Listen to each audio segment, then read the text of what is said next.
Isang mapagpalang araw po sa ating lahat mga kaibigan at welcome sa ating channel. Isa na namang video ang nais po nating ibahagi sa inyong lahat mga kabalita, at ito ay isang air fryer dinala sa atin dahil wala pong power ang unit. Madalas po yatang niluluto dito ay yung manok mga kaibigan, at talagang bumigay ang thermal fuse mga kaibigan. Ang nais po nating i-emphasize dito, saan mo makikita, matatagpuan ang thermal fuse ng ganitong klase ng appliances mga kaibigan. Bubuksan po natin at harinaw ay hindi po tayo nagkakamali ng diagnose since ito ay walang power mga kaibigan. Prone po kasi sa pag-iinit over heating ang unit na ito dahil yun nga po ang kanyang papel mga kaibigan. Tuklapin natin ang ibabaw na bahagi at nandito po nakalagay ang mga screw. At base sa ating paggawa nito mga kaibigan, ang problema kasi nito ay nakatago ang thermal fuse nito sa ilalim, kung saan doon sa may metal at yun po ang halukayin natin mga kabalita. Muli ay samahan niyo po ang inyong lingkod sa isa na namang pagbahagi. Kahit paano ay makapulot po tayo ng kaunting idea sa ating mga ginagawa. Ayan na ang unang pagbukas natin. Hindi pa yan mga kaibigan dahil i-open pa natin ang isang layer na yan. Andyan po nakapwesto ang mahiwagang thermal fuse mga kaibigan. Alright. Puro panakat ka. Nagigigil ako sa'yo. Grabe, nangitata na mga kaibigan sa mantika ang unit na ito. Mas maigi pa rin pagka natapos po natin gamitin ay pupunasan mga kabalita. So yun, sa mga hindi pa po naka-subscribe naka-follow sa ating YouTube channel Kabalita TV. Alright. At dito sa ating Facebook mga kaibigan ang Balhakob. Eto isa pang pagbukas, isa pang bukasan, lalabas na po ang ating target mga kaibigan. Ito ang mahirap sa air fryer talagang tatamarin ka dahil tinatago po nila ang fuse na yun ayan. At mahirap din pagka hindi mo talaga kabisado, ay mahirap baklasin. Ayan ayun. So ito ang loob niyan. Tatest na naman po natin ang AC wire po natin at good po ito mga kaibigan dahil pumapasok sa loob. Ang ibig sabihin ay nasa loob po ang problema ng ating air fryer na ito mga kaibigan. Kailan ba nauso yung blue na yan? Diretso yan doon sa gilid ng metal mga kaibigan, at doon nakascrew, nakapwesto ang thermal fuse po natin. Yun ang mahirap dito. Napakatalim po ng metal na yan. Nasugat nga po tayo dito mga kaibigan, pero konti lang naman. Yan. Tapos po nating baklasin yan ay makikita po natin na may takip na spaghetti ang ating hinahanap mga kaibigan. Ayan.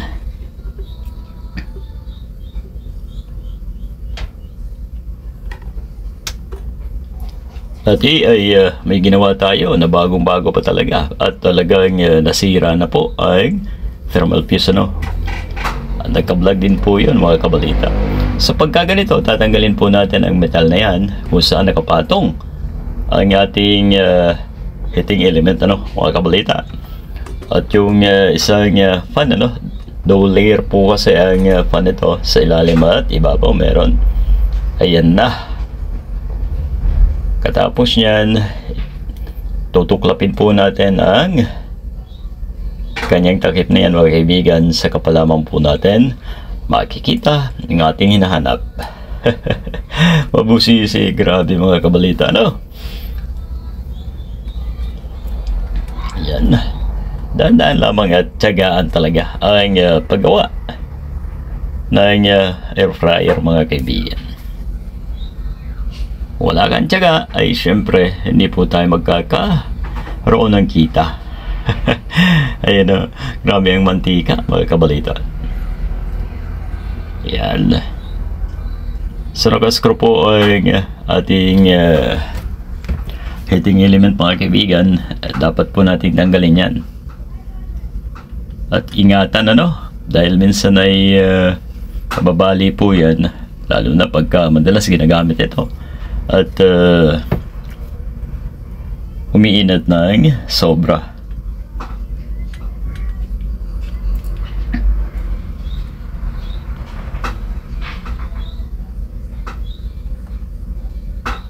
Yan.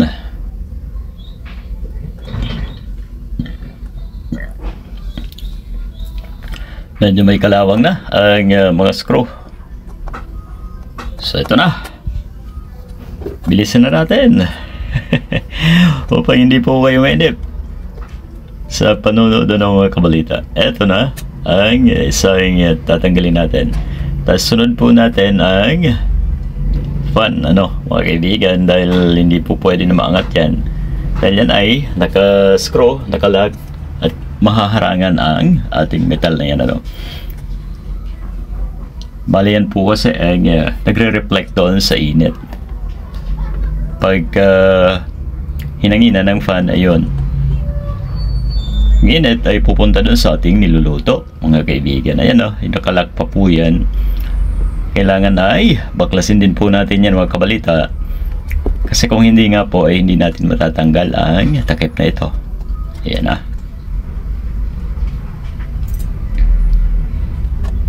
yun.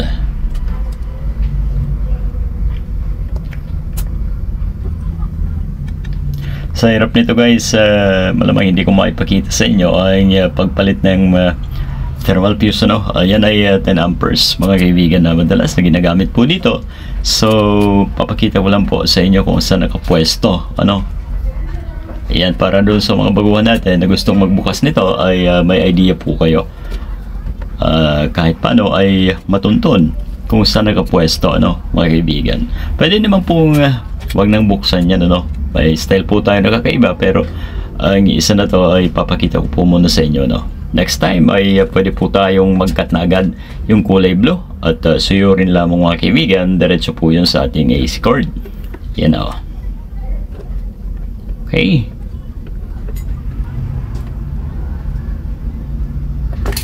Yan po kasi isa na yan ay yung temperature at siya ang magsasabi kung talagang sobrang init na, at ikakat po niya mga kaibigan ng diretso. Ayun yung fuse po natin nakabalot sa puti. So ang sikip. Papalitan po natin yan mga kaibigan, at pasintabi kung hindi po natin mapapakita sa inyo. Itatagilid ko po kasi at talagang maselan. Basta yun po yan, napapalitan natin. Alright, ayan. So maganda po i-cut and then ipilipit dahil yan naman ay stranded na matigas stranded na matigas. Right, ayan yan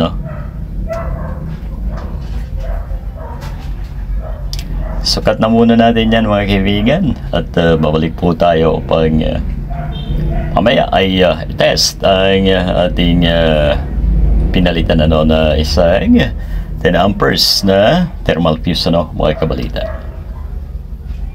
Grabe ang metal ay talagang kinapitan ng sobrang mantika. Mamaya ay subukan natin na linisin yan mga kabalita, at para naman matuwa ang may-ari sa atin.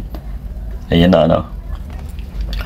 ayun at subukan natin ay check ang plug.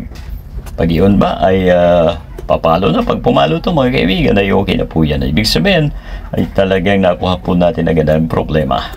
Address natin ayun goods na agad. Okay na, at pumalo na mga kaibigan. Ibabalik na po natin, pero malamang hindi na natin ipakita ulit. Ayan na. Dahil talagang sobrang busisi. Yan yung mga screw dyan sa apat na yan na butas, ano. Bukod pa, may dalawa dyan naka hiwalay, mga kaibigan, ano. Ayan, bilisin natin. Ayan na. Ito po ay no power kanina, no. At talagang wala.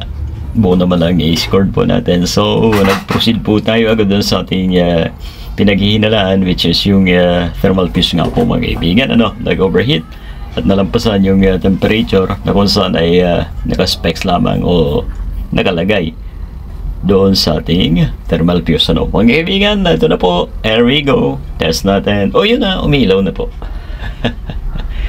Goods na ang ating unit. Pero magpainit tayo dito ng tasty para malaman natin kung gaano kainit, mga kaibigan, ano. O yan, sa mga hindi pa po naka-subscribe, muli ay inaanyayahan ko po kayo, mga kaibigan, ay subscribe ang ating channel, ang Kabalita TV sa YouTube. Sa Facebook naman, ang Balha Ko Manok, mga kaibigan. At sa YouTube ay pindutin po natin ang bell icon upang updated po tayo sa lahat ng videos po natin, mga kabalita. Ito na, oh.